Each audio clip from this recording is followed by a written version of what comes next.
the Tucker Carlson expert on Iran. You're a senator who's calling for the overthrow of the government and you don't know anything about the country. Yeah. It's a fair point, and it does feel important to say, I do not like that man, Ted Cruz. I do not like his stupid shoes. I do not like his lack of knowledge. I do not like his pics from college.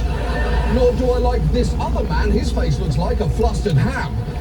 I'd like to push them in a well. These men are proof we live in hell. Now, that entire video is a bit of a trap because you're either going to end up siding with Ted Cruz or Tucker Carlson, which is a real Sophie's choice if she hated both her kids. After that interview, Cruz posted this cartoon on social media of Tucker asking Luke Skywalker what the population of the Death Star is.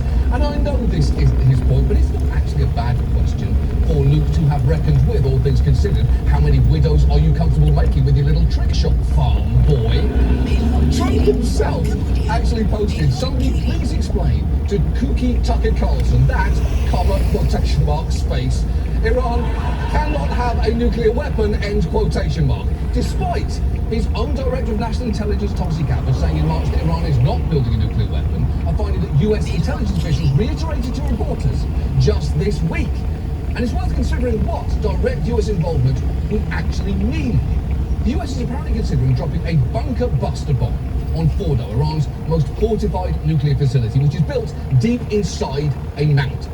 The weapon we're considering is 30,000 pounds and 20 feet long and has never been used in combat before. It's called a massive ordnance penetrator, which is not only a way too sexual sounding name for a bomb, it also abbreviates to MOP, and I don't know. You can potentially start World War III by dropping a MOP.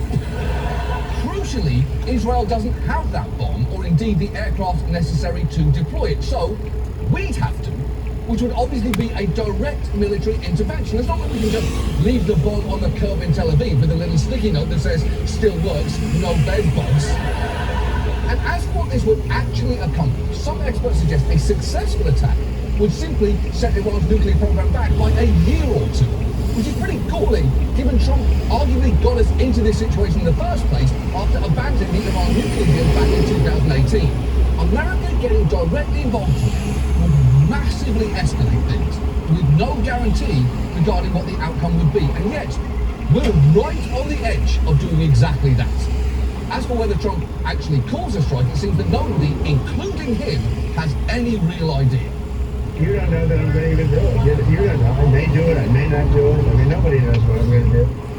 I mean, I will say, he's not technically wrong there. The problem is that when Trump says that, he thinks it makes him sound like a chess master, when in reality, it makes him sound like a cow flying a plane. Nobody knows what I'm going to do, but it's reasonable to assume it's not going to end great. So in the meantime, we're in limbo. We're taping this on Saturday. So by the time this airs, who knows what could have happened? Maybe the situation's unchanged. Maybe Trump already dropped the mop. Maybe Ted Cruz spent the last few days reading A History of Iran, Empire of the Mind, just to spite Tucker Carlson, and fell in love with the country's rich cultural tapestry and decided to move to Tehran. Who really knows? But right now, I do know three things for sure.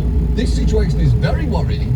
We don't want to be dragged into yet another war in the Middle East. And for the record, if there is ever an explosion, a fire drill, or even a medium-sized mouse anywhere near this desk, unlike this woman, I am fucking out of here. And now, this.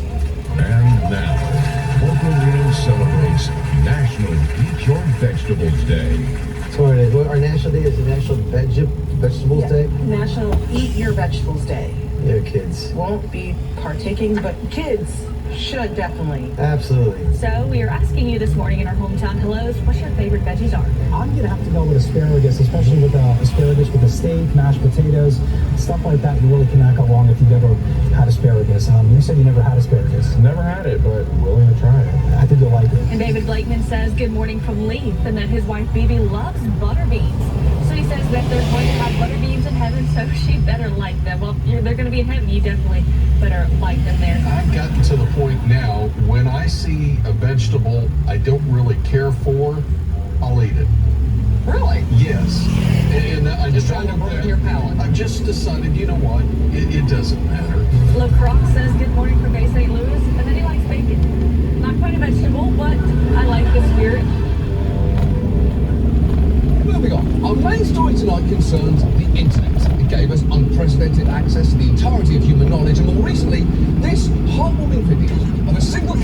raising his son alone that takes, I'm going to warn you, a very dark turn.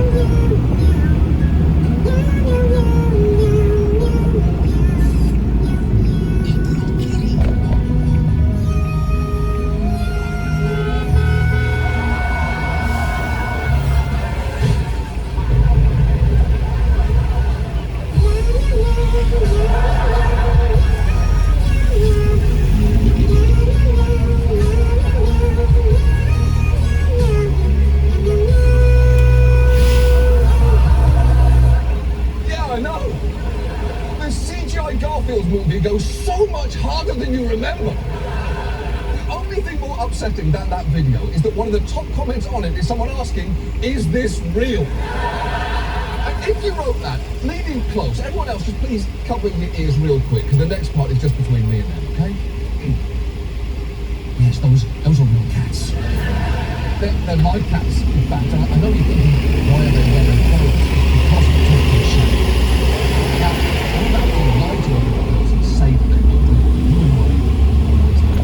Okay?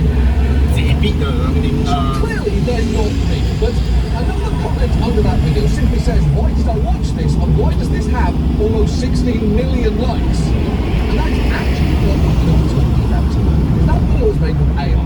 It's one of dozens of similar videos by the same creator. And if you've been seeing more stuff like that lately, it's because the spread of AI generation tools has made it very easy to mass produce and flood social media sites with cheap, professional looking, often deeply weird content. This is the name for it, AI slop.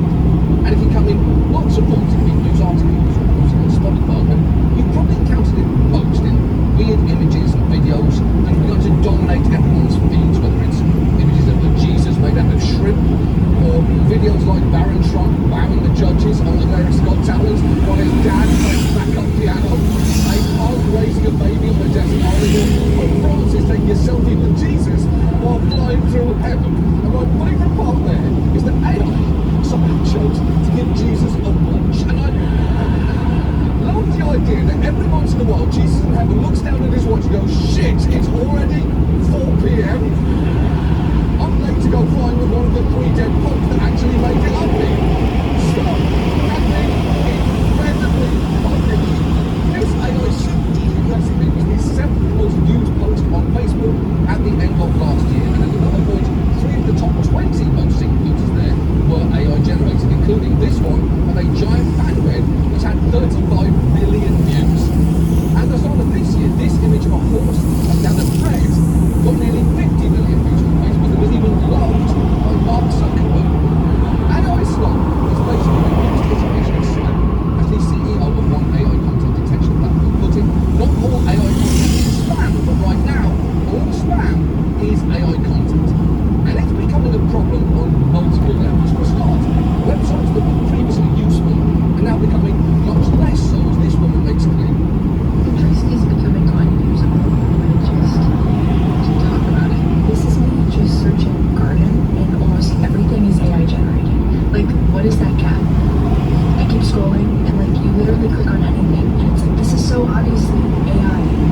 It's so frustrating. I want actual images. Pinterest used to be my favorite app and a place for people to share pictures they've taken and later be inspired to buy those pictures. But now it is just exhausting and gives me a headache every time I try to use it.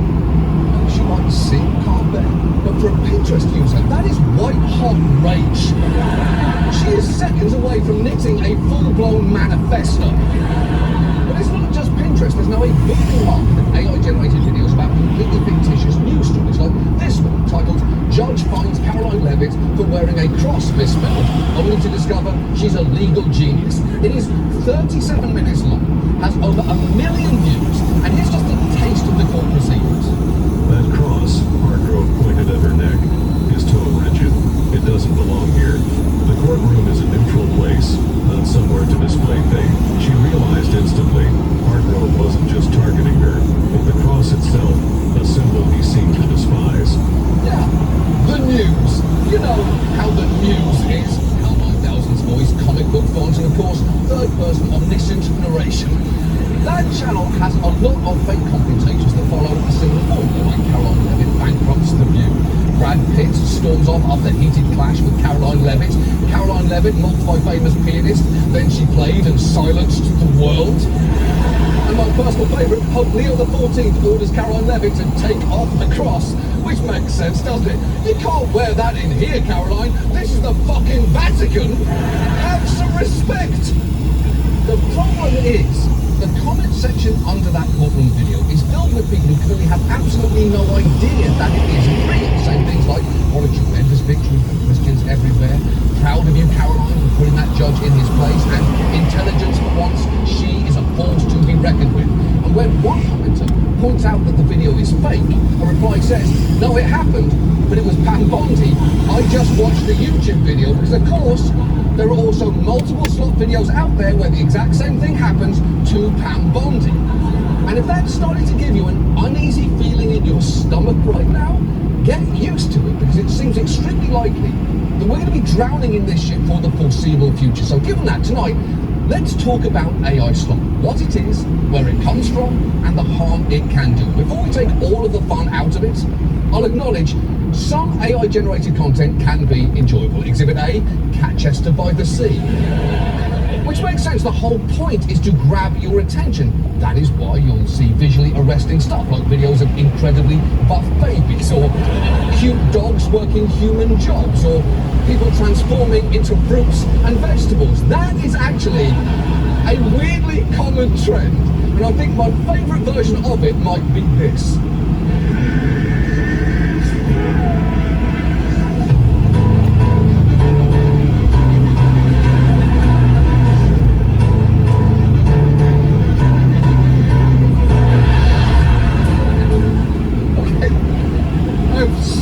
Questions there.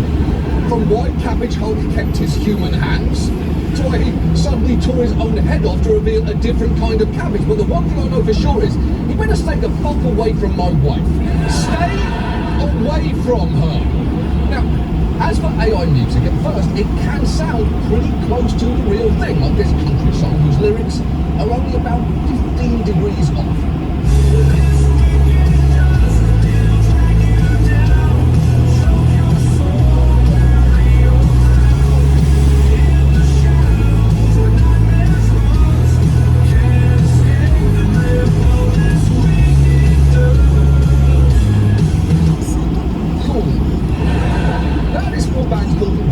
Inside. And one good clue their music is AI generated is that they've put out over 10 albums in the past 2 years.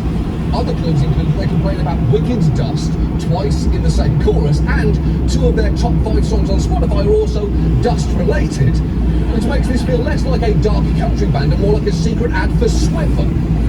It is now incredibly easy to create slop like that, which, as this CEO of an AI music generator points out, is one of its key selling points.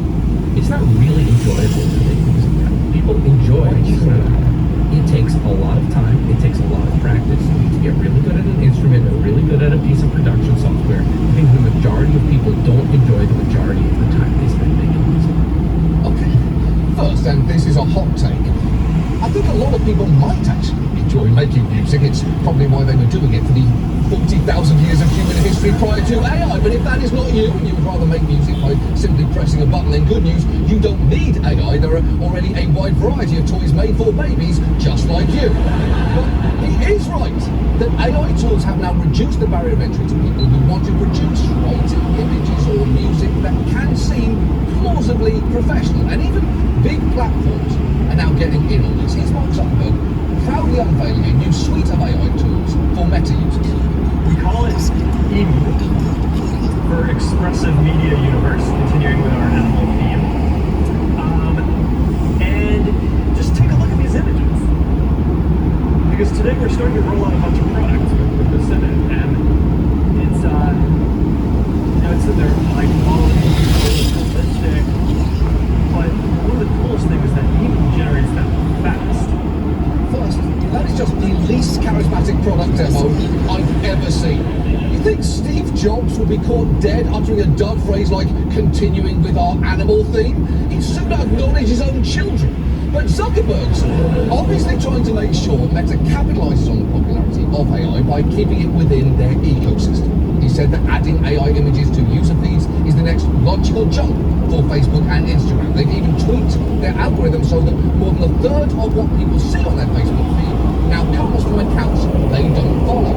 That's how slop sneaks in without your permission. So it seems to be good business for them, but what's in it for the people that produce it? Well, platforms like Meta, Twitter, YouTube, and TikTok now have monetization. When they make direct payments to people who successfully go viral. And there's now a whole industry of AI slop gurus offering to sell you their secrets of how to make profitable slop for a small fee. Remember that cat video from before?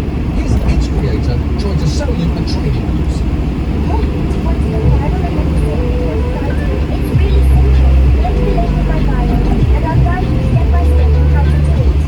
That class cost $17.99 and will supposedly unlock the secrets to crafting viral cat AI videos that capture hearts on TikTok.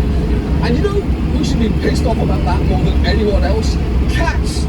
They've been going viral since the dawn of the internet, and now along comes this sombrero wearing motherfucker who isn't even a real cat, by the way, trying to cut them out of the profits. Cats would be so mad about this if they ever gave a single shit about anything humans do. Now, the good news is you don't need to give your credit card number to an AI cat, because I'll give you the 3 basic steps for free. It's pretty simple. Step 1, you make a page on a social media app and build a following. Well, most platforms require a certain threshold of followers or engagement before they'll pay you. You can easily get around that by buying a pre-existing account like this one that already has thousands of followers. Then, step 2, create, post as much engagement-based slop as possible. Here's a video by another slop showing you just how quickly that can be done.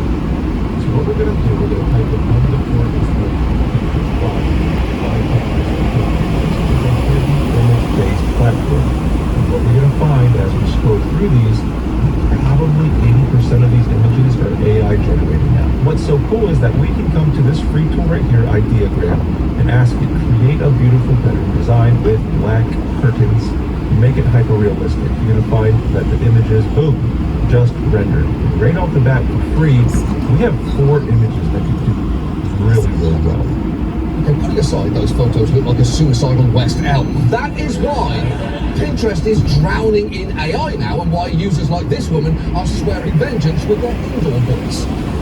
And yet the maker of that video is willing to take $379 from you to teach you more. But it's not just Pinterest photos.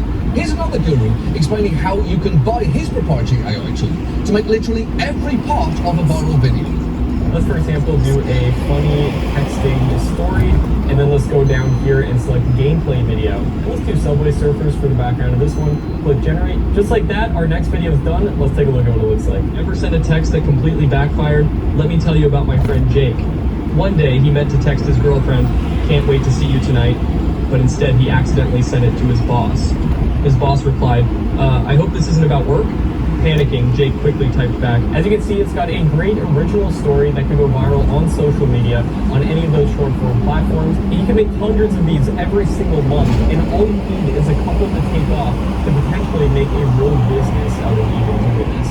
Yeah, all he did was type funny texting story and AI vomited out the rest. Although, to be fair, I don't know if you can call accidentally sending a text a great original story, as is one of the 4 basic plots of any sitcom, along with accidentally scheduled 2 dates at the same time, roommates divide the apartment in half with tape, and Blues Traveler's bus broke down outside and now they're coming to dinner. Still, as that leather-clad child explained, AI slop is ultimately a volume game, like any form of spam. Slop creators will often jump on a trend that feels like it's got any kind of traction. So if one type of image or video goes viral, they'll churn out hundreds of copycats. That's why suddenly you might start seeing a ton of old people posing with birthday cakes. In that one, it's apparently the 100th birthday of a woman named Dutton. Similarly, you may have seen images of soldiers holding up signs about how it's their birthday, or people posing next to wood carvings of animals with captions like, "Made it with my own hands." But interestingly, when internet sleuths trace this AI image, which has nearly 1 million likes, back to what seems to be its original source, it turned out to be this real image of an actual wood carving created by an artist named Michael Jones. He's apparently based in England and does some amazing work. Look at this carving he did of a horse, or this one of whatever the fuck that is. Those are real sculptures he made with a fucking chainsaw. And yet his work has been stolen and turned into endless variations, and he himself has said getting ripped off by slop is a huge issue for him and other carvers all over the world who are sadly missing out on the rightful credit exposure to their work, which makes sense. And it is a good reminder that AI generators rip off the work of actual artists without compensating them. But assuming that you as a slop creator don't give a shit about that, you can simply move on to step 3, getting paid. And there are a couple of ways to do this, from being paid directly by the platform, like I mentioned earlier, to other revenue streams based around affiliate marketing or linking to items for sale online. For instance, this slop account on Instagram features a variety of AI videos, from world leaders walking the catwalk as babies, to videos of animals attacking each other, like this elephant absolutely going to town on an alligator. Now, if you go to the bio on that page, you'll see it links to this site selling all sorts of random products that they'll get a commission from if you buy them, from snap-on teeth veneers to this weird duck-shaped pillow for infants, which brags that it's somehow based in research and development for stunned babies, to this, quote, naughty boy creative table lamp whose switch is his tiny dick. And look, it is wedding season, and if you want to go off registry, that is all the way off. Now, I'm guessing you can't make a ton of money off that. And honestly, you aren't likely to make a ton from the platforms either, because for all the talk of riches on those slop gurus videos, the money involved here can be relatively small. On Meta, for instance, one reporter found that payments for single images can vary from just a few cents per photo to hundreds of dollars if it goes mega viral. While that clearly isn't enough to live on, it can be more appealing if you live in a country where that kind of money goes further. That is why many slot pages now operated from places like India, Thailand, Vietnam, Indonesia, and Pakistan. But there are some real downsides to the unchecked growth of all of this, some of which are admittedly pretty minor, like the fact that lots of us are now having to explain to our parents that the unbelievable thing that they saw on Facebook is not real. Look at this owl, it's beautiful. It's a Norwegian giant owl. Mother. Dude, that's not a real cat. Can you see that? You see how like soft it is? And it's like that is ridiculously cute. Mom, that's AI. Is it? That's fake. No fucking way. That's not real. Woo! That motherfuckers. Yeah, the motherfuckers indeed. And real quick, for anyone watching this, here's a pretty good rule of thumb. If you see an animal that's so cute it defies reality and it is not Mudeng, odds are it's AI. But we've clearly got bigger problems from people being duped by non-existent animals. There's an environmental impact from the energy and resources consumed in producing all of this shit. And then there's the fact some slot makers specialize in videos that claim to depict real-world calamities, which can lead to the spread of worrying misinformation like this. These explosions are fake, but they've racked up millions of views. They've already been shared across social media, including this claim that the explosions are in Ukraine. Before this account disappeared, the reverse image search could take you back to the creator with more videos. And they all have similar issues. See how huge this white car looks? And also, how are these homes still standing with a gigantic firewall? And the audio track is the same in every vid.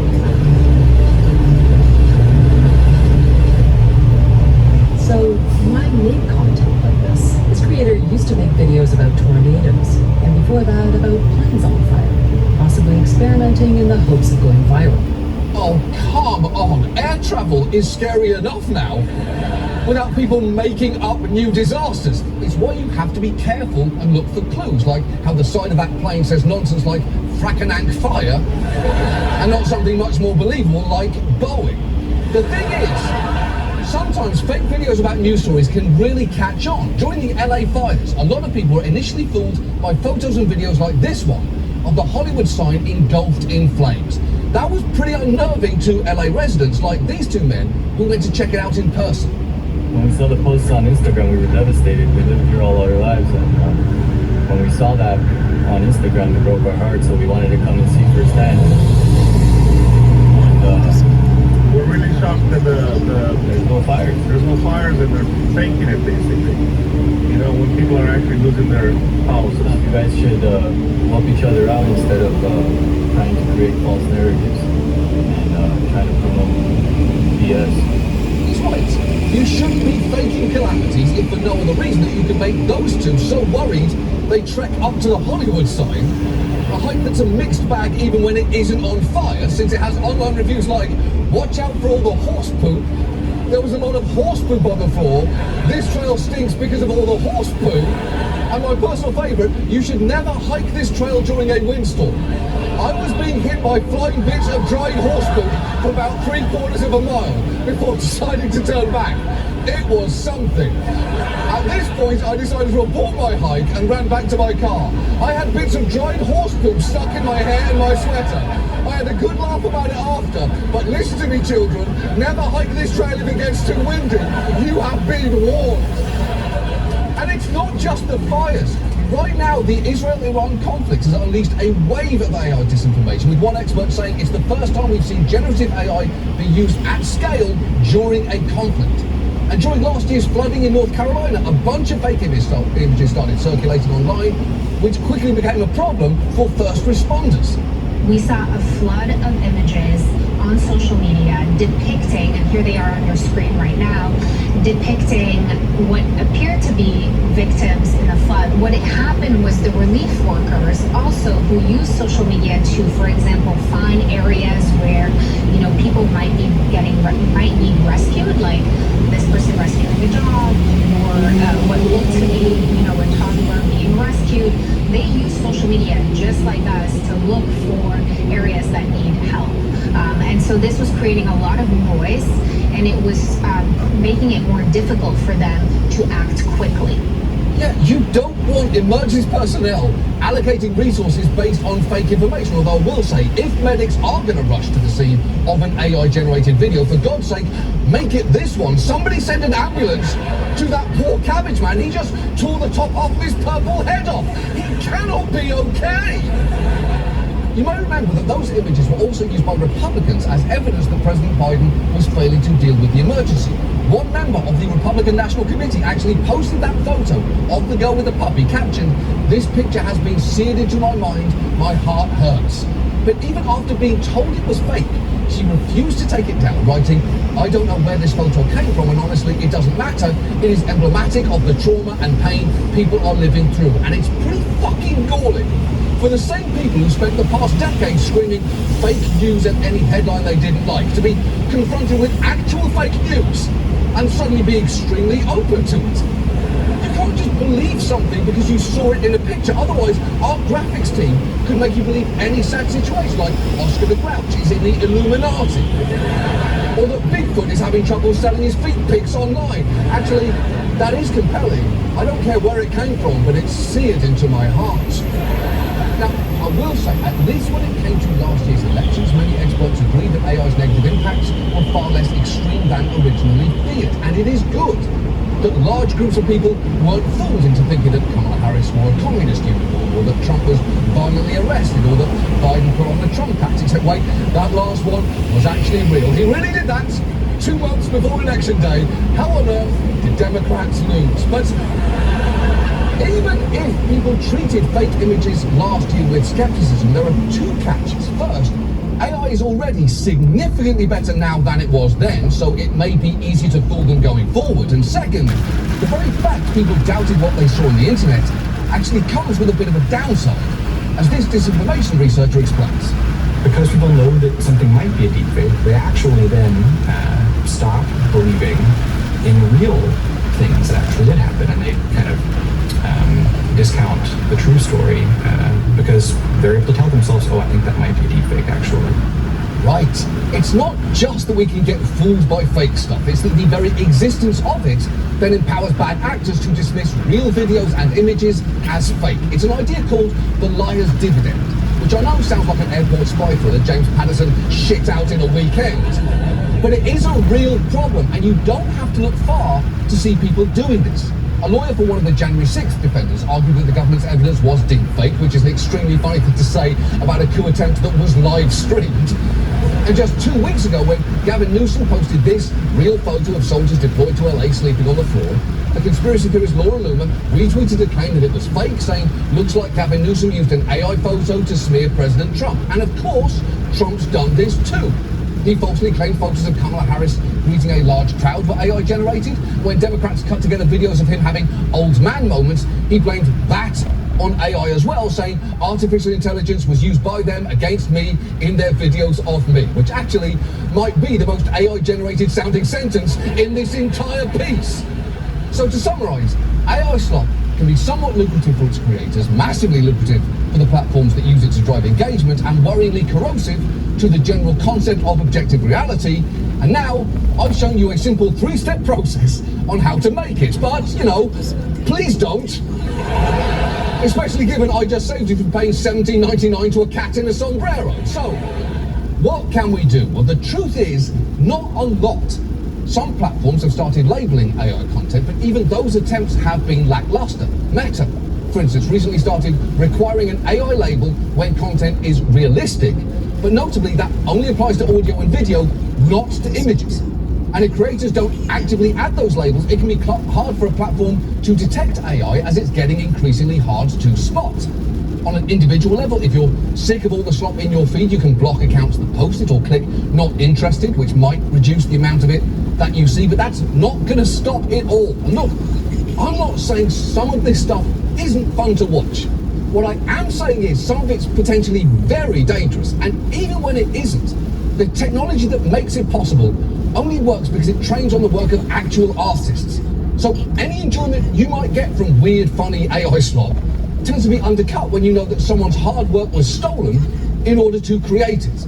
So I don't have a big fix for all of this, or indeed any of it. What I do have, though, is a petty way to respond, because perhaps one small way to get back at all the AI slop ripping off artists would be to create real art by ripping off AI slop. So please, come with me, because we managed to track down Michael Jones, the chainsaw artist, and we commissioned a special piece from him, ripping off what I consider to be the finest, most inexplicable piece of slop produced to date. So, ladies and gentlemen, I proudly present from the chainsaw of Michael Jones, a carved manifestation of the Cabbage Hunk!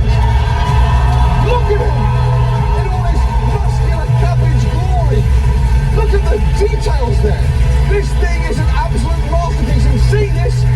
Does it make you want to thank the real artist who made it? Well, I've got some great news for you. You can do that because we flew him here too.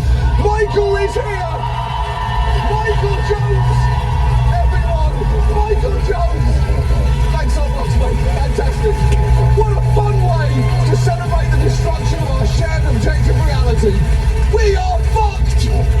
That is our show. Thank you so much for watching. We'll see you next week. Good night. Michael Jones! Michael Jones!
Fucking dog 咧，真的。